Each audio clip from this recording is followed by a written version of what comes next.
ഇന്നത്തെ നമ്മുടെ വീഡിയോ വളരെ പെട്ടെന്ന് നല്ല തേങ്ങ വറുത്തരച്ച മീൻകറി എങ്ങനെ തയ്യാറാക്കാം എന്നുള്ളതാണ്.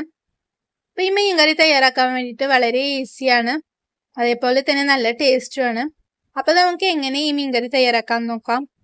മീൻകറി തയ്യാറാക്കാൻ വേണ്ടിയിട്ട് ഞാനിവിടെ വലമീനാണ് എടുത്തിട്ടുള്ളത്. ഞാനിന്ന് തേങ്ങ വറുത്തരച്ച മീൻകറിയാണ് തയ്യാറാക്കാൻ പോകുന്നത്. അപ്പോൾ അതിന് വേണ്ടിയിട്ട് ഞാനിവിടെ ഒരു തേങ്ങ ചിരവി എടുത്തിട്ടുണ്ട്. അടുപ്പത്തേക്ക് വെച്ച് പാന് നല്ല ചൂടായി വന്നതിന് ശേഷം നമുക്ക് ഈ ചിരവി വെച്ച തേങ്ങ ഇതിലേക്ക് ഇട്ട് കൊടുക്കാം. ഇനി ഇതിലേക്ക് ഒരു 10 അല്ലെങ്കിൽ ചുവന്നുള്ളി കട്ട് ചെയ്തതും കൂടി ചേർത്ത് കൊടുക്കാം. അതേപോലെ തന്നെ കുറച്ച് കറിവേപ്പില ചേർത്ത് കൊടുക്കാം. ഇനി ഒരു 1/2 ടീസ്പൂണ് പെരിഞ്ജീരകം കൂടി ചേർത്ത് കൊടുക്കാം. സ്റ്റവ് സിമ്മിൽ വെച്ചിട്ട് വേണം തേങ്ങ വറുത്തെടുക്കാൻ വേണ്ടിയിട്ട്. അപ്പോൾ നമ്മുടെ തേങ്ങയുടെ കളറൊക്കെ ഒന്ന് ചേഞ്ചായി വരുന്നുണ്ട്. ഇനി ഇതിലേക്ക് 1 ടീസ്പൂൺ വെളിച്ചെണ്ണയാണ് ഞാൻ ചേർത്ത് കൊടുക്കുന്നത്. വെളിച്ചെണ്ണ കൂടി ചേർത്ത് കൊടുത്തിട്ട് നമുക്ക് തേങ്ങനെ ഒന്ന് നല്ലോണം ഇളക്കി കൊടുക്കാം. ഇവിടെ തേങ്ങയുടെ കളറൊക്കെ നല്ലോണം ചേഞ്ചായി വന്ന സമയത്ത് വേണം നമുക്ക് ഇതിലേക്ക് മസാലപ്പൊടികൾ ചേർത്ത് കൊടുക്കാൻ വേണ്ടിയിട്ട്. അപ്പോൾ നമ്മുടെ തേങ്ങയൊക്കെ ഒന്ന് നല്ലോണം വറുത്ത് വരുന്നുണ്ട്. ഈ സമയത്ത് നമുക്കിതിലേക്ക് ഒരു 1/4 ടീസ്പൂൺ മഞ്ഞൾപ്പൊടി ചേർത്ത് കൊടുക്കാം. അതേപോലെ തന്നെ 1 ടീസ്പൂണ് എരിവുള്ള മുളക് പൊടിയാണ് ഞാൻ ചേർത്ത് കൊടുത്തിട്ടുള്ളത്. അതേപോലെ ഒരു 1.5 ടീസ്പൂണ് മല്ലിപ്പൊടിയും കൂടി ചേർത്ത് കൊടുത്തിട്ട് നല്ലോണം ഇളക്കി കൊടുക്കാം. മസാല കരിയാതെ വേണം നമുക്ക് തേങ്ങ വറുത്തെടുക്കാൻ വേണ്ടിയിട്ട്. അപ്പോൾ നമ്മൾ സ്റ്റവ് നല്ല സിമ്മിൽ വെച്ചിട്ട് വേണം വറുത്തെടുക്കാൻ വേണ്ടിയിട്ട്. ഒരു 2-3 മിനിറ്റ് നമുക്ക് സ്റ്റവ് സിമ്മിൽ വെച്ചിട്ട് ഒന്ന് ചൂടാക്കിയെടുക്കാം. അപ്പോൾ നമ്മുടെ തേങ്ങയുടെ കളറൊക്കെ ഒന്ന് ചേഞ്ചായി വരുന്നുണ്ട്. മസാലയൊക്കെ ഒന്ന് കളറ് ഒന്ന് മാറി വരുന്നുണ്ട്. ഈ സമയത്ത് നമുക്ക് എടുക്കണം. ഇനി ഞാനൊരു മൺചട്ടി അടുപ്പത്തേക്ക് വെച്ചിട്ടുണ്ട്. മൺചട്ടി നല്ല ചൂടായതിനു ശേഷം ഞാനിതിലേക്ക് വെളിച്ചെണ്ണയാണ് ചേർത്ത് കൊടുത്തത്.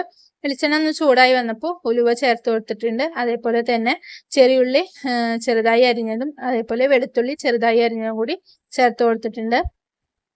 ഇനി ഇതിലേക്ക് കുറച്ച് കറിവേപ്പിലയും കൂടി ചേർത്ത് കൊടുത്തിട്ട് നല്ലോണം ഒന്ന് ഇളക്കി കൊടുക്കാം. നമ്മുടെ ഉള്ളിയൊക്കെ ഒന്ന് വഴണ്ടി വരാൻ വേണ്ടിയിട്ട് നമുക്കൊന്ന് വെയിറ്റ് ചെയ്യാം.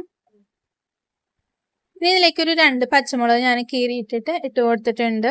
ഇനി ഇതിലേക്ക് ഒരു 2 തക്കാളിയും കൂടി ഞാൻ കട്ട് ചെയ്ത് എടുത്തിട്ടുണ്ട്. അതും കൂടി ഇട്ട് കൊടുത്തിട്ട് നല്ലോണം ഒന്ന് വഴറ്റിയെടുക്കാം. ഇനി ഞാൻ ഇവിടെ നമ്മുടെ തേങ്ങ ഒന്ന് അരച്ചെടുത്തിട്ട് വരാം. ഇനി ഇവിടെ എടുത്തിട്ടുള്ളത് പുളിയാണ്. പുളി ഞാൻ പിഴിഞ്ഞെടുത്തിട്ടുണ്ട്. ഞാനിവിടെ വാളൻപുളിയാണ് എടുത്തിട്ടുള്ളത്. നിങ്ങൾക്ക് വേണമെങ്കിൽ കുടംപുളി ചേർത്ത് കൊടുക്കും. ഇപ്പം നമ്മുടെ ഉള്ളിയും തക്കാളിയൊക്കെ നല്ലോണം ഒന്ന് വഴണ്ട് വന്നിട്ടുണ്ട്. ഈ സമയത്ത് നമ്മൾ തേങ്ങ അരച്ച് വെച്ചിട്ടുള്ള മസാല ഇതിലേക്ക് ചേർത്ത് കൊടുക്കാം. ശേഷം നല്ലോണം ഒന്ന് ഇളക്കി കൊടുക്കാം. ഒരു 2-3 മിനിറ്റ് നമുക്കിതൊന്ന് തേങ്ങയും മസാലയും ചേർത്തിട്ടൊന്ന് വഴറ്റിയെടുക്കാം. അപ്പം നമ്മൾ നല്ലോണം ഒന്ന് തേങ്ങനെ ഒന്ന് നല്ലോണം ഒന്ന് വഴറ്റിയെടുക്കാം.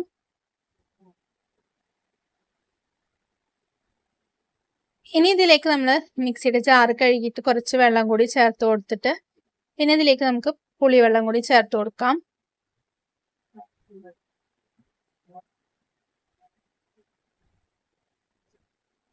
ഇനി ഇതിലേക്ക് നമ്മൾ പുളിയുടെ വെള്ളമാണ് ചേർത്ത് കൊടുക്കാൻ പോകുന്നത്. അപ്പോൾ നമ്മുടെ തേങ്ങയൊക്കെ ഒന്ന് നല്ല തിളച്ച് വന്നിട്ടുണ്ട്. നല്ല തിളച്ചതിന് ശേഷമാണ് ഞാൻ പുളിവെള്ളം ചേർത്ത് കൊടുക്കുന്നത്. പുളിയുടെ നമ്മൾ ടേസ്റ്റ് ചെയ്ത് നോക്കിയിട്ട് ഇനി ആവശ്യമുണ്ടെങ്കിൽ കുറച്ച് വെള്ളം അതേപോലെ പുളിയും പിഴിഞ്ഞ് വയ്ക്കാവുന്നതാണ്. നിങ്ങൾക്ക് വേണമെങ്കിൽ കറിയുടെ ആവശ്യത്തിനായിട്ടുള്ള വെള്ളം ചേർത്ത് കൊടുക്കാം. ഇതിലേക്ക് ആവശ്യത്തിനുള്ള ഉപ്പും കൂടി ചേർത്ത് കൊടുത്തിട്ട് നല്ലോണം ഒന്ന് മിക്സ് ആക്കി കൊടുക്കാം. ഒരു 2-3 മിനിറ്റ് ഈ കറി ഒന്ന് തിളക്കാൻ വേണ്ടിയിട്ട് നമുക്ക് വെയിറ്റ് ചെയ്യാം.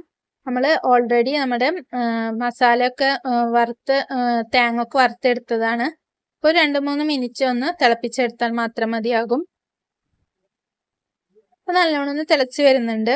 ഈ സമയത്ത് നമുക്കിതിലേക്ക് മീൻ ചേർത്ത് കൊടുക്കാം.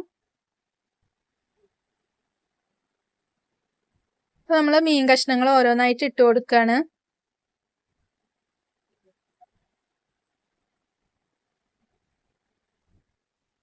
മീൻ കഷ്ണങ്ങളൊക്കെ ഇട്ട് കൊടുത്തിട്ട് നമുക്കൊന്ന് വെറുതെ ഒന്ന് കയ്യിൽ വെച്ചിട്ട് ഒന്ന് ഇളക്കി കൊടുക്കാം. ഇതിലേക്ക് കുറച്ച് ഉപ്പും കൂടി ചേർത്ത് കൊടുത്തിട്ടുണ്ട്. അതേപോലെ തന്നെ കുറച്ച് കറിവേപ്പിലയും കൂടി മേലെ നമ്മൾ തൂവി കൊടുത്തിട്ടുണ്ട്. അപ്പോൾ നമ്മുടെ മീൻകറി ഇവിടെ റെഡി ആയിട്ടുണ്ട്. നമുക്ക് സ്റ്റവ് ഒന്ന് ഓഫ് ചെയ്യാം. ഈ വീഡിയോ നിങ്ങൾക്ക് ഇഷ്ടപ്പെട്ടിട്ടുണ്ടെങ്കിൽ ഇതേപോലെ മീൻകറി ഒന്ന് ട്രൈ ചെയ്ത് നോക്കി നോക്കാം. പിന്നെ ആദ്യമായിട്ടാണ് എൻ്റെ ചാനൽ കാണുന്നവരാണെങ്കിൽ ചാനലൊന്ന് സബ്സ്ക്രൈബ് ചെയ്ത് തൊട്ടടുത്തുള്ള ബെല്ലൈക്കൺ ഓൾ ഓപ്ഷൻ അടിച്ചിടാനും മറക്കരുത്. അപ്പോൾ ഇനി ഒരു പുതിയൊരു വീഡിയോ ഇട്ട് വരുന്നതായിരിക്കും. എല്ലാവർക്കും ബൈ. അപ്പോൾ ഈ വീഡിയോ നിങ്ങൾക്ക് ഇഷ്ടമായിട്ടുണ്ടെങ്കിൽ ഫ്രണ്ട്സിനും റിലേറ്റീവ്സിനും ഒക്കെ ഒന്ന്